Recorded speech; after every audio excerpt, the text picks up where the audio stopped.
Hello student, welcome to my YouTube channel English Learner Assam.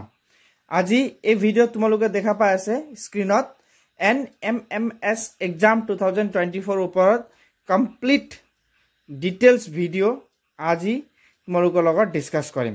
Date of exam 23rd November 2024। এই এক্সামটো হ'ব 23 November 2024 আৰু screen test for the student of class 8 during the session 2024 and 25। মানে যি সকলে class 8ত আছে 8 standard লৰা ছোৱালী সকলে এই এক্সামত এপিয়াৰ কৰিব পাৰিব আৰু ইয়াত কি বেনিফিট আছে আৰু কোড গৈ তোমালোকে ৰেজিষ্ট্ৰেচন কৰিব লাগে এই সকলো ইয়াতে ওয়েবসাইটত দিয়া আছে vidyarthi.co.in ত গৈ নহলে তোমালোকে vidyarthi মোবাইল এপছ ডাউনলোড কৰি কিনে ৰেজিষ্ট্ৰেচন কৰিব পাৰিবা। আৰু ইয়াতে কোন লৰা ছোৱালীয়ে অথবা কোন ষ্টুডেন্ট ছাত্ৰ ছাত্ৰীয়ে এপ্লাই কৰিব পাৰিব কলে student starting in government or provincial school. মানে যি সকলে গভৰ্নমেণ্ট স্কুলত পঢ়ে এই সকল ছাত্ৰ ছাত্ৰীয়ে এই স্কিমত এপ্লাই কৰিব পাৰিব আৰু যাৰ পেৰেন্টছৰ ইনকাম 3.5 লাখ পাৰ এনাম মানে বছৰত 3.5 লাখ ইনকাম আছে তাতকৈ বেছি আছে যদি এই স্কিমৰ কাৰণে এলিজিবল নহয়। আৰু অল ওভাৰ অসমত 2411 এইখিনি সিট দিয়া হৈছে। এই 2411 ছাত্ৰ ছাত্ৰীসকলক এই স্কিমৰ দ্বাৰা বেনিফিটস প্ৰভাইড কৰা হ'ব। তো ইয়াতে কি বেনিফিটস আছে কি ধৰণৰ এক্সাম হ'ব সকলো ইয়াতে ডিটেইলস দিয়া আছে।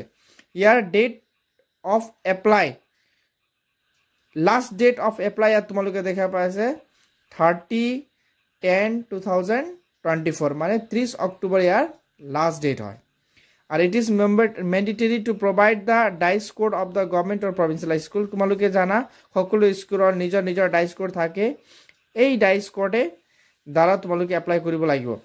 যেহেতু ইয়াত ষ্টুডেন্ট যি সকলে প্ৰাইভেট স্কুলত বা জেএনবি বা কেবিএত পঢ়ি আছে এই সকলে এক্সামটো দিব পাৰিব কিন্তু ইহঁতৰ কাৰণে কোনো সিলেকশন সিস্টেম নাই আৰু ইহঁতে স্কলাৰশিপ বেনিফিটস নাপাব।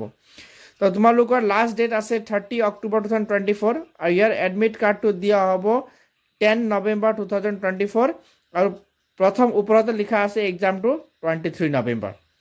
তো ইয়াৰ বেনিফিটটো কি আছে কলে স্কলাৰশিপ তোমালোকে 12,000 কৰি মানে মান্থলি 1,000 কৰি পাবা। এভৰি মান্থ 1,000 কৰিলে বছৰত 12,000 হৈ যায়।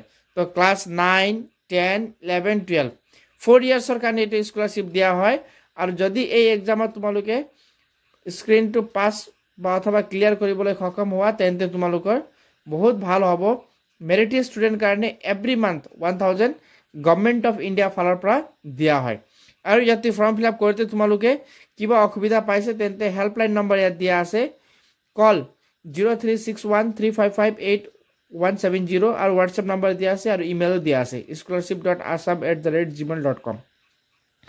Conduct by exam and training branch director of secondary education Assam Kahilipara Guwahati আৰু ডিৰেক্টৰ অফ সেকেন্ডাৰী এডুকেশ্যনে কণ্ডাক্ট কৰিব এইখিনি এক্সাম।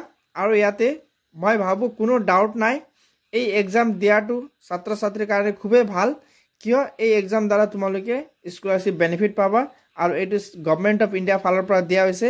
তোমালোকে দেখিছা অলৰেডি অসমৰ কাৰণে কোটা দিয়া হৈছে 2411। তো আজি এই ভিডিওত ইমানে আছিলে। যদি কিবা ডাউট আছে তেন্তে কমেন্ট সেকশনত তোমালোকে খুদিব পাৰিবা আৰু নহলে ইয়াতে হেল্পলাইন নম্বৰ দিয়া আছে হোৱাটছএপ নম্বৰ দিয়া আছে ইমেইল তোমালোকে কৰি কিনে খুদিব পাৰিবা। তো এই ভিডিওত ইমানে আছিলে। যদি কোনোবা আজি এই চেনেল প্ৰথমবাৰ ভিজিট কৰিছে তেন্তে ঠিক এনে ধৰণৰ এডুকেশ্যন ৰিলেটেড সকলো আপডেট আৰু ইনফৰমেশ্যন এই চেনেলত দিয়া হয়। কাইন্ডলি চেনেলটো সাবস্ক্ৰাইব কৰিব। Thank you for watching the video.